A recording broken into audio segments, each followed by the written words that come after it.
Welcome back to My Life His Way, a place where we get to learn more about who our captain is and how we can live our lives in sync to his will.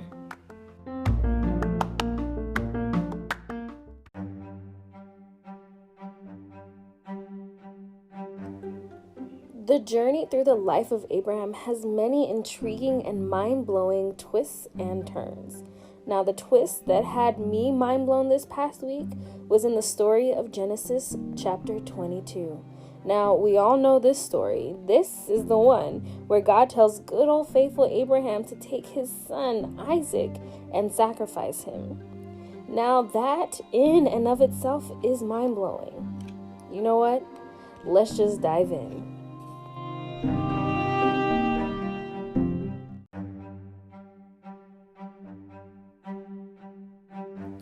Okay, so our story starts off in Genesis chapter 22. We're going to start from verse 1. And as always, we're reading from the King James Version. So I want you guys to get your pen out, your notebook, your highlighter, whatever it is that you do when you study your Bible. And I want you guys to dive in to this amazingly mind-blowing story with me. Let's get it. So, verse 1, and it came to pass after these things that God did tempt Abraham and said unto him, Abraham, and he said, Behold, here I am. So I'm going to stop here already, just in verse 1. So tempt, when we hear the word tempt, we usually think of someone bringing sin to us, right? But here, tempt means to test, try, and to prove. So God here is testing Abraham because all throughout his journey and on his twists and turns, he's been tested and he's failed. When he lied to the king of Egypt about who Sarah was, right? Or when Sarah and Abraham both did not wait for God to provide a son, and he went and married Hagar. And that was another test that he failed. So here, God is tempting Abraham or testing him once again, okay? And he said, Behold, here I am. And I just love this because he's not like, what God, what do you want? No, he's saying, Behold, here I am, in reverence and in respect of God. Okay, verse 2. And he said, Take now thy son, thine only son, Isaac, whom thou lovest, and get thee into the land of Moriah, and offer him there for a burnt offering upon one of the mountains which I will tell thee of. Okay, again, verse 2. Here, something that always gets me is that God says his only son, even though Isaac was his second son. But when we look up the word again in Strong's Concordance, only, it means beloved or properly united. And again, when we were talking about in verse 1, when God tempted him or when he tried him, he tested him, right? This was a result. So Ishmael was a result of a failed test, but Isaac was the result of a properly united union, right? So Abraham and Sarah were the two who were supposed to bear the next generation, not Abraham and Hagar. So properly united, his beloved son, his only son, that is who Isaac was. And here we don't see Abraham asking him, okay, why are we taking Isaac? Why are we doing this? No, he just goes, no questions asked. Okay, verse 3. And Abraham rose up early in the morning and saddled his ass and took 2 of his young men with him and Isaac his son, and clave the wood for the burnt offering, and rose up and went into the place of which God had told him. Then on the 3rd day Abraham lifted up his eyes and saw the place afar off. And Abraham said unto his young men, Abide ye here with the ass, and I and the lad will go yonder and worship, and come again to you. He didn't say, I'm going to come by myself. No, he's already trusting that God is going to provide a way, right? And come again to you. We will come.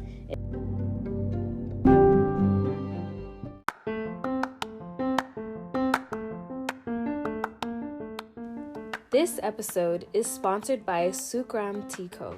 Sucram Tico is a company paying tribute to their Indian, Jamaican, and Central American roots. Each tea is handcrafted to provide a deliciously unique experience to your palate. Each tea is not only tasty, but also great for your body. Each flower and herb is picked specifically with your body's healing in mind. Check them out on their Etsy store, Sucram Tico. Sukram Tico.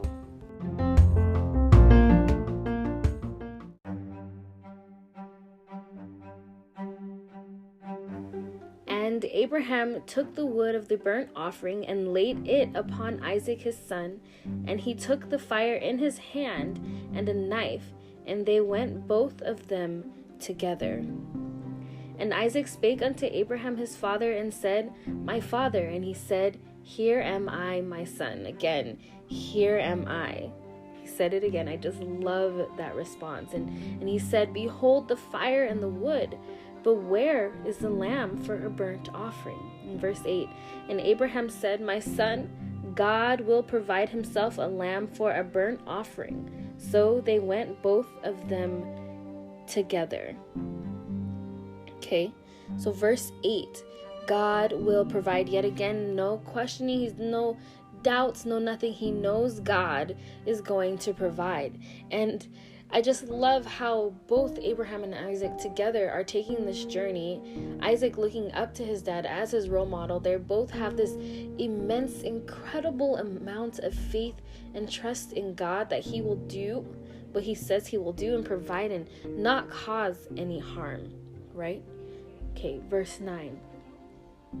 And they came to the place which God had told him of, and Abraham built an altar there, and laid the wood in order, and bound Isaac his son, and laid him on the altar upon the wood. And Abraham stretched forth his hand, and took the knife to slay his son. Okay, so here in verse 10, we have Isaac and Abraham, again, did not stop and question God at all during this process. Abraham tied him up. He built the altar, right? And they fully trusted that he would provide. This is so mind-blowing to me, you guys. So mind-blowing. Verse 11, and the angel of the Lord called unto him out of heaven and said, Abraham, Abraham. And he said, Here am I. Yes, I'm here. Here am I. And he said, Lay not thy hand upon the lad, neither do thou anything unto him. For now I know that thou fearest God, seeing thou hast not withheld thy son, thine only son, from me. Okay, so let's go to the word fear. It's not because he was scared of him. No. This word means to stand in awe, to honor, to respect, to inspire reverence. So here we see throughout this whole story, Abraham standing in awe of who God was. Okay? He's showing his fear, his respect, his honor to who God is. Right? He's not questioning him. He's doing everything that God has asked of him because he loves him, because he respects him, because he honors him, because he is in awe of who the Lord is. It's amazing. And Abraham lifted up his eyes and looked, and behold behind him, a ram caught in a thicket by his horns. And Abraham went and took the ram and offered him up for a burnt offering in the stead of his son. So here we see God provided the ram as a substitute, right? He provided just like he told Isaac he would. Okay? And Abraham called the name of this place Jehovah Jireh, as it is said to this day, in the mount of the Lord it shall be seen.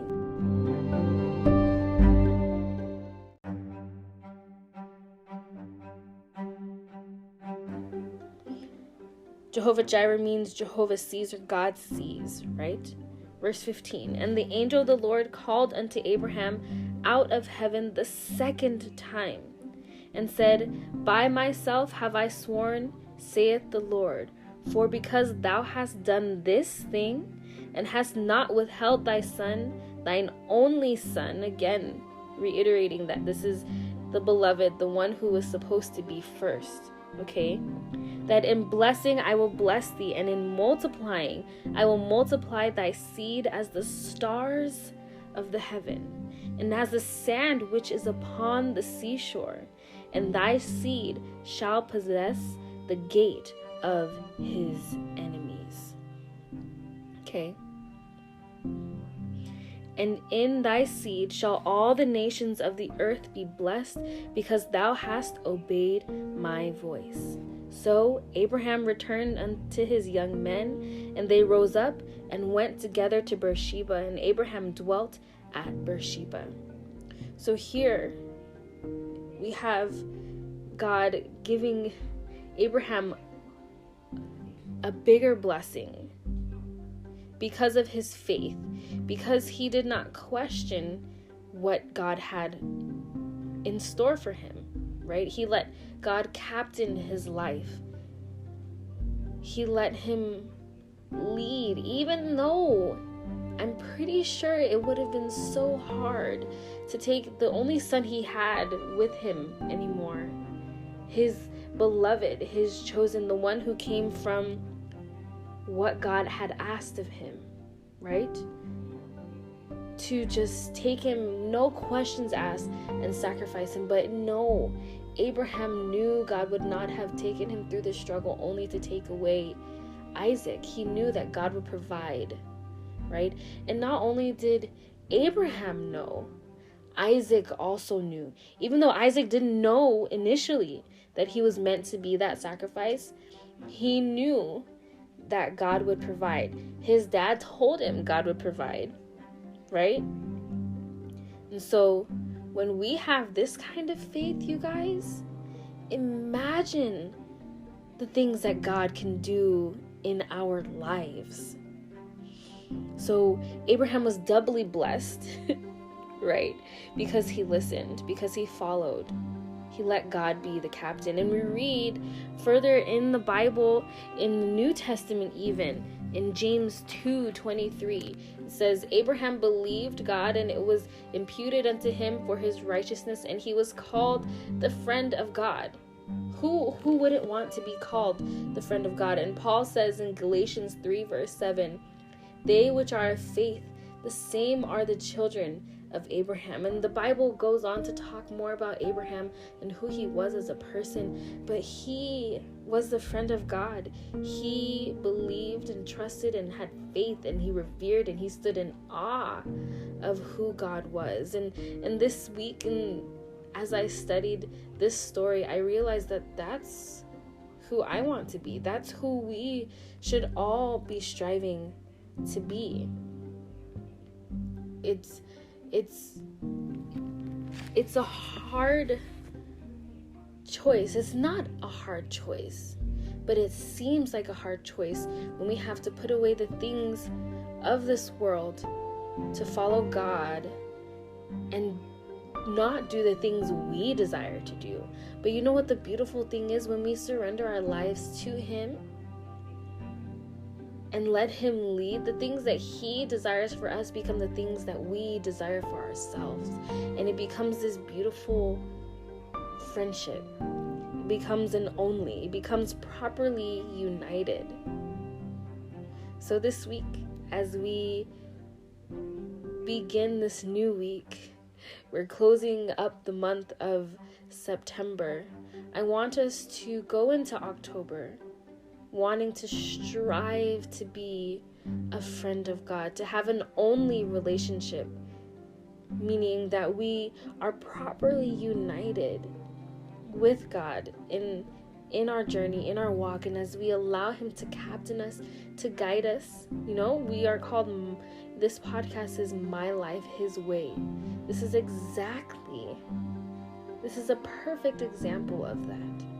When we allow God to just take us and move us, even if it hurts, but we go no questions asked, you guys.